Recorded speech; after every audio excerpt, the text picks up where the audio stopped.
If we don't have any queries, maybe we can go to the problem.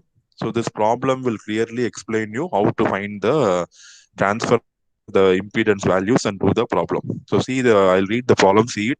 A single phase 50 kVA 4400 bar 220 volt 50 hertz transformer has R1 equal to 3.45 ohms and R2 equal to 0.009 ohms. X1 X2 is given. So R1 is a leakage resistance primary, R2 leakage resistance secondary. X1 is flux leakage reactance primary, leakage reactance secondary. Calculate R equivalent as referred to primary and secondary. Calculate X equivalent as referred to primary and secondary. Calculate Z equivalent as referred to primary and secondary. Find the total copper loss using individual resistance and using equivalent resistance on both sides. So we are going to do everything based on primary side as well as secondary side. We are going to do for both the cases. 50 kVA, this is your input of the input of your input kVA of your at the primary. You are available 50 kVA and 4400 volts is the primary voltage, 220 volts secondary voltage, 50 hertz is your frequency. So this is obviously a step down transformer. It is reducing the voltage from 4400 volts to 220 volt. Okay. So first thing, from the given data I can find the primary current. So I1, see kVA means voltage into amperes. So V into I is given as 50. Kilo means into 10 power 3. I told you from the unit you have to do it right. VA means multiply voltage and current. If it is watts means multiply voltage current with the power factor. If it is VAR means multiply voltage current with the sign of the angle sine phi. So three things are there. Here we have kVA. So I'm going to multiply V and I. What V and what I should take? Always this 50 kVA means it is input. And in transformer, where will you give the input? It is going to be obviously in the primary. Okay, so V1 into I1 is going to be 50 into 10 power 3. So from that I can find I1 because V1 is given in the problem 4400 volts. So immediately from the question, you should see what I will be able to find. In the given question, V1 into I1 product is given as 50,000 and V1 is given as 4400 volts. So immediately I can find I1. So I1 is going to be 11.36 amperes.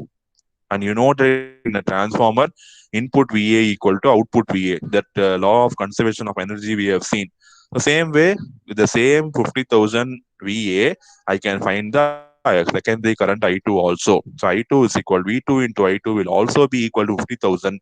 So I2 equal to 50,000 by V2. So you get 227.27 amperes.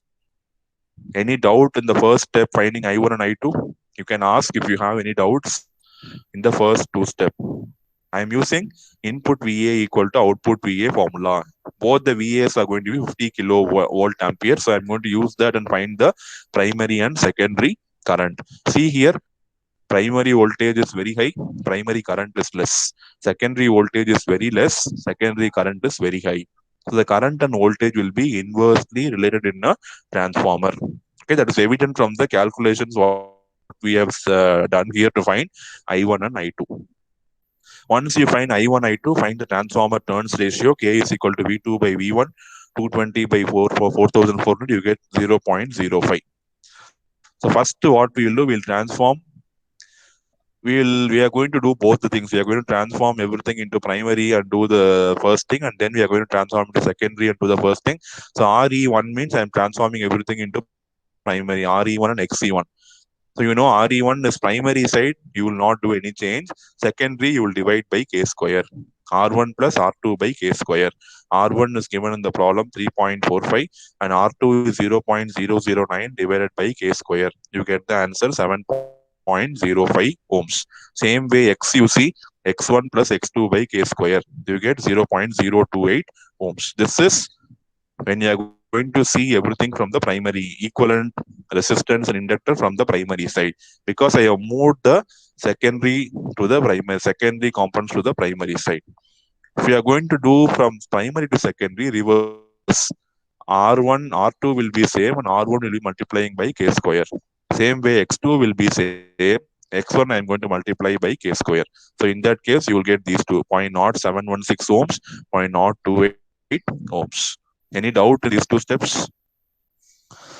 Any doubts, please ask so far. This problem will cover the entire concepts of equivalent circuit of transformer. Please, any doubts so far, please ask. Sir, a doubt, sir. Yes, Sir, in V primary, like VA is equal to secondary VA, like conservation of energy we're doing now, sir. That is yes, for yes. ideal transformer only, no, sir. No, Like no, no. this is For practical also, the total input will be equal to total output. That will be same for ideal, practical, everything. See, I'm giving 50 kVA. Can I get 51 kVA at the output? It's not no, possible, sir. right? Yes, Yeah, sir. unless But it you can be add less one. now, sir, due to power Yeah, it will be loss. less. It will be less. But we consider that whatever you give is completely consumed by the transformer and assuming that the loss is very minimum. But Okay, sir. definitely what you say, it can be less. It can be 49 kVA also, but 50 kVA equal to 50 kVA, we assume just to assume that the loss is going to be minimum. Okay, sir. Okay. And impedance, Z equal to root of R square plus X square. So ZE1 you can find, ZE2 you can find. That is going to be, Z is R plus JX. Primary means RE1 square plus XE1 square whole square root. And secondary RE2 square plus XE2 XE square, the whole square root. You can do that. Total copper loss. Copper loss is only because of R1 and R2. And current flowing through R1 is I1, current flowing through R2 is I2. So I1 square R1 plus I2 square R2, you get 909 watts. See, the current is very high. Even though resistance values are very small, since the current is very high, the copper loss will naturally be high. So copper loss you see 909 watts. And if you find the same thing using equivalent resistance, so by considering equivalent resistance, you see, if you find the equivalent resistance, we got the equivalent resistance in primary is RE1. So find I1 square into RE1, we get 909.8 watts. If you find the copper loss with respect to secondary, I2 square into RE2, you get 909 watts. What are we concluding from this is, in whatever method you find, the copper loss values will be almost close to each other. The exact method is using I1 square R1 plus I2 square R2. In case if you are simplifying the circuit by transforming the impedance to primary side, then use the formula first one I1 square into RE1. If you transform all components to the secondary side, then use the formula I2 square into RE2. And you see all the values are pretty much close to each other.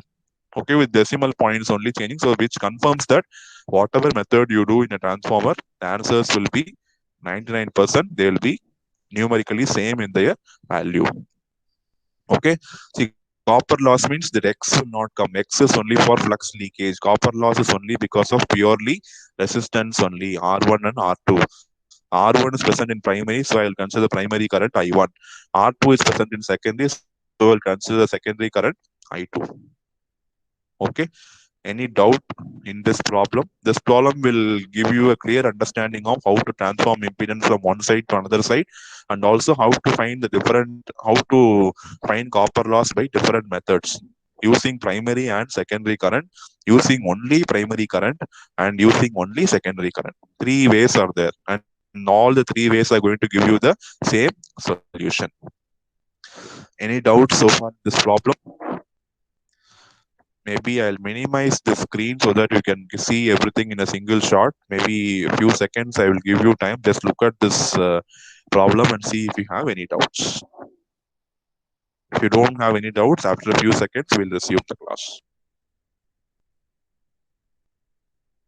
Those who have doubts can unmute yourself and ask.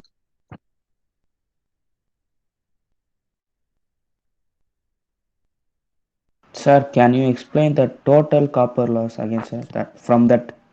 See, copper loss can be found using three methods. One is using the primary and secondary currents both. So without using the equivalent circuit, I'm going to use both primary and second. That is the first method. So copper, the total copper loss means only because of R1 in the primary and R2 in the secondary, right? So R1 means you have to use the corresponding current I1.